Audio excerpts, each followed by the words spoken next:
আসসালামু আলাইকুম রহমতুল্লাহ।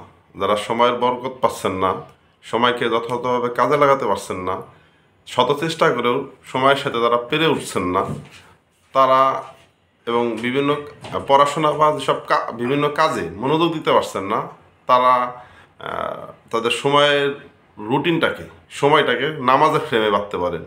অর্থাৎ আমরা যখন ছবি বা কোনো ভিডিও ক্রপ করার সময় ফ্রেমিং করি, তখন ওই অটো ফ্রেমিংয়ের কারণে ছবি এবং ভিডিও থেকে অযাচিত অপ্রয়োজনীয় অংশটুকু বাদ চলে যায়।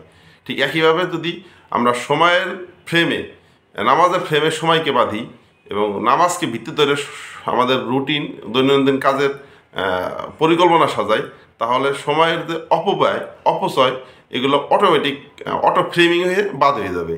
তো আমাদের সময়ের বরকত পাবো, সময়কে আমরা কাজে লাগাতে পারবো।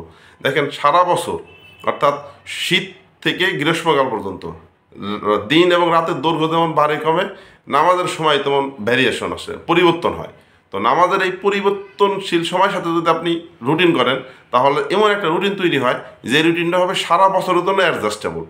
এই রুটিনটাই মূলত আমাদের কার্যকরী, এবং এই নামাজের মাধ্যমে যদি আমরা কোনো চেষ্টা করি, সেই চেষ্টাটা হবে আমাদের দীর্ঘস্থায়ী চেষ্টা এবং চিরস্থায়ী চেষ্টা।